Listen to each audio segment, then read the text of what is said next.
The role models are so important, and young people look up to athletes. And we know that young kids, a 2-year-old toddler, boy or girl, as he grows older, is not a bigot, is not an anti-Semite. Whatever bad habits they pick up along the way, they learn from us, from adults. And so role models are so very important. Our city's history is replete with examples of heroes, many of whom have already been inducted into the Hall of Fame, and 18 of whom will join them tonight. Your example of success, courage, and determination has been an inspiration to all of us. While time doesn't permit me to cite each of the exceptional individuals here tonight, I'm sure you will join me in my admiration for those to whom we pay special tribute tonight. John Baldwin and Bob Costas, who not only are leaders in their fields, but have also given selflessly of their time, talent, and energy to the New York Sports Museum and Hall of Fame, and thereby contributed a great deal to the lives of all New Yorkers. May I hear applause for those two wonderful people.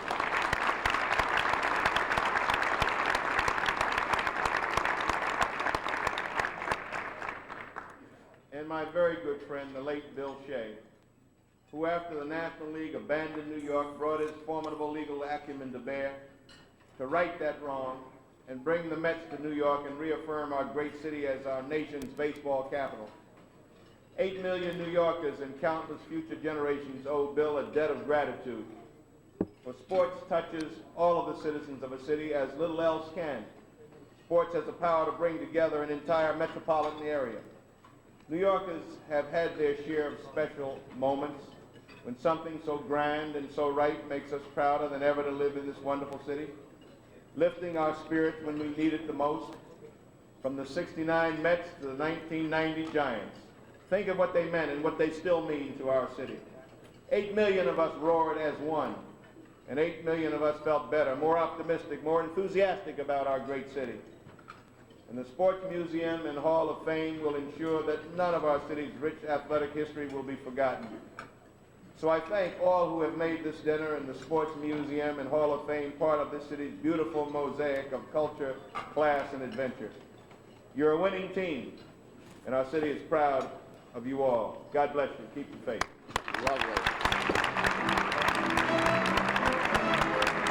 Carl Braun, a lanky 6'5", he had jet black hair. The women loved him. Basketball players hated him because he was so good. He returned after the Korean War in 1952 back to the Knicks, as Joe Lapchick's club went to the NBA Finals for 3 straight seasons. Carl Braun played his final season in 1961-62 with the Celtics, but he was also a Knicks coach from 1959 to 1961. Now, you'll notice that I'm doing these as briefly as possible, and you're going to be thanking me for that at 12:30 tonight. Irving Crane won 14 other major titles, including the World or International Pocket Billiard Championship 8 times. Became a pro in 1937 at age 23, and 41 years later, at the age of 65, Irving Crane won the World Series of Pocket Billiards. He's the only player ever to do that in 4 different decades. At age 17, Kid Gavilan began his professional boxing career in Havana in 1943, and eventually led him to New York and the World Welterweight Championship.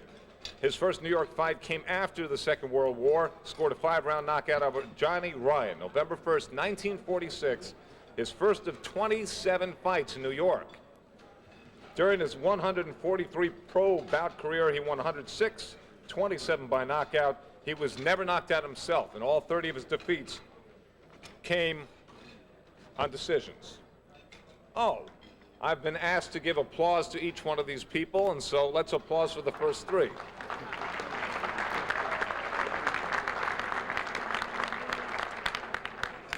Richard Alonzo Gonzalez, better known to us all as Pancho Gonzales, was one of the best.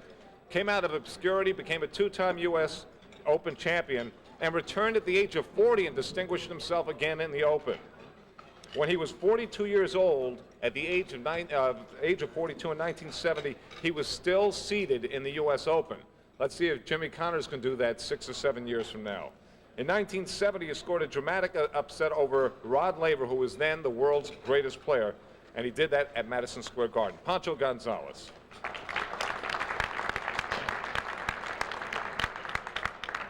If I mention a gentleman, a sportscaster, who was voted the worst dressed or the loudest dressed sportscaster for 2 consecutive decades, I hear the murmurs, Lindsey Nelson. Lindsey earned his reputation around the nation as a football announcer, but we knew him in New York starting in 1962, especially because he and Bob Murphy and Ralph Kiner became a triumvirate that lasted for 17 years as Met broadcasters. His network college football career began with the old Liberty Network in 1951 and ultimately led him to 21 years of football on CBS, NBC, even a few games on ABC, and of course his radio work. Lindsey Nelson. I'll go a little bit longer with this next name, and you'll understand why I mention it's Jack Nicklaus. The winner of more major tournaments than any golfer in history, the Golden Bears captured 20 major titles, but 2 of his most dramatic victories came right in the metropolitan area, the U.S. Opens at Baltusrol and Springfield, New Jersey in 1967 and 1980. Now, you might remember that he's won the Open 62 and 72 in addition to those 2, 6 Masters, 5 PGA championships, 2 U.S. amateur crowns. Now, in 1962, his first round 71, rather in 1967, he had a first round 71, his second round 67. He was behind on the 3rd day to Marty Fleckman, and his first 54 holes were just a warm-up for that blistering finale. He had a 65 through the final 18, knocked in a birdie putt on 18, and finished 4 strokes ahead of Arnold Palmer. He had 8 birdies on that Sunday. And then in 1980, after a bad 1979 season, he was 71st on the money list, and you might remember that 1980 U.S. Open, another record, 272. Jack Nicklaus.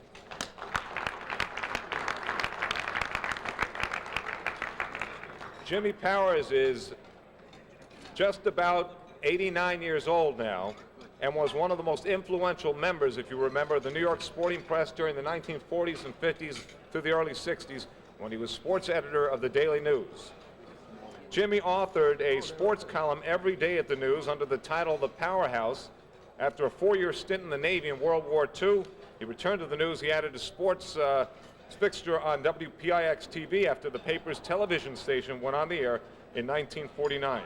And some of the people here will remember that Jimmy won the Sports Writers Golf Tournament 7 straight years. Jimmy Powers.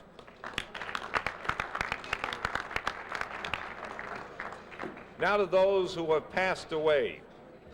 In 1948, Lou Campi was selected as the first Eastern bowler in a live television series that said head-to-head matches against the Western bowlers. This is a very interesting point. No other Eastern bowler ever appeared on the series, which ran 15 weeks, and that's because for 14 straight weeks, Lou Campi defeated head-to-head everybody he faced. Ray Bluth, Don Carter, Dick Weber. He beat them all. And finally lost in the 15th week of the series, and they decided when Lou Campi lost, they'd end the television program. Lou Campi.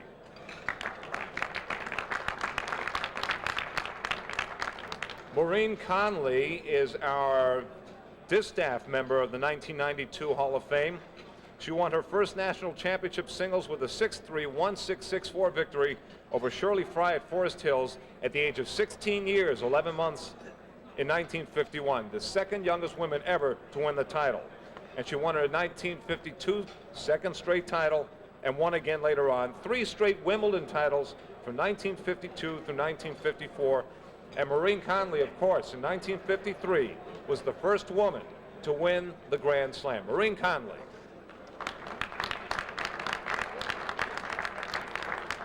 Bob Considine was noted in his journalistic circles for his column On the Line with Considine, syndicated from 1933 to the week of his death.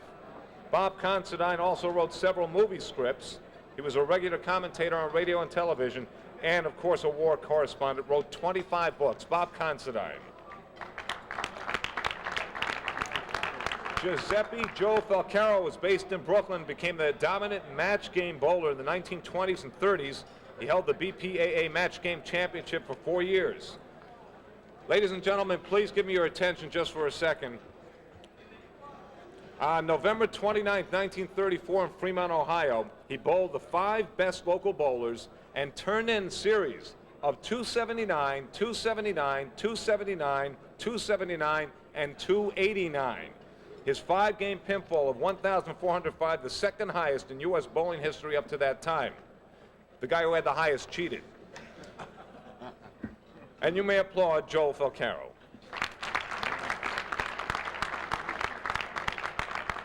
Ralph Greenleaf was considered by the historians to be one of the greatest pocket billiards players in the history of the sport. He was a world champion when he was only 20 years old. He ruled the world billiards pocket championships from 1919 all the way through 1937. He was the world champion 19 times before losing his final challenge to Willie Mosconi in 1945. That's Ralph Greenleaf.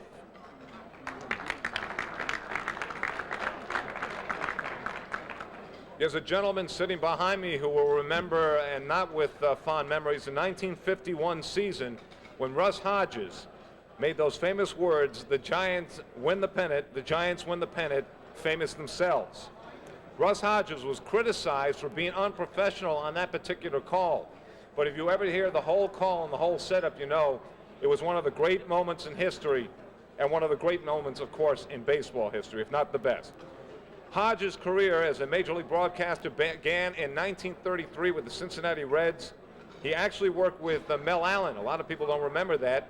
For 3 years in 1946 with the Yankees, and finally moved to the Giants from 1949 through 1957. And when the Giants moved to San Francisco, you might remember Russ doing those recreations. Russ Hodges.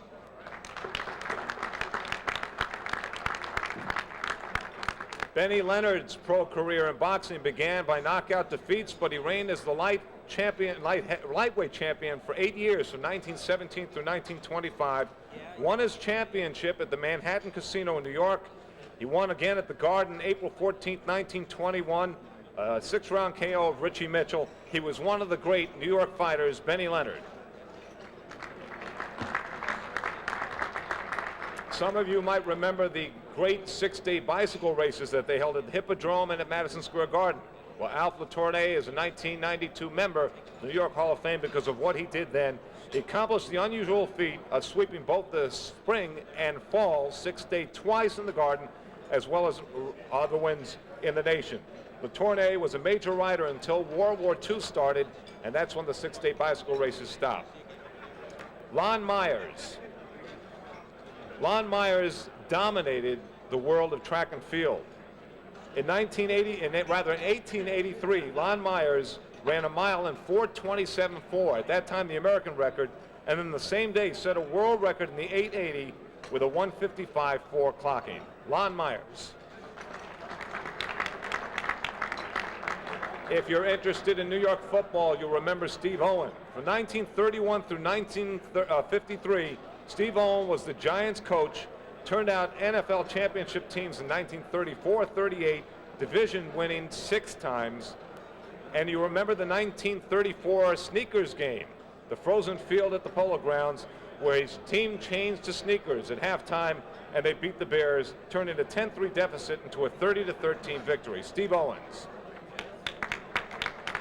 Only about 7 more to go, folks. Max Hirsch came out of Texas, one of the most popular and successful thoroughbred trainers in New York. He trained 1,933 winners, including the Triple Crown winner, Bold Venture, in 1946. And now to Barney Ross.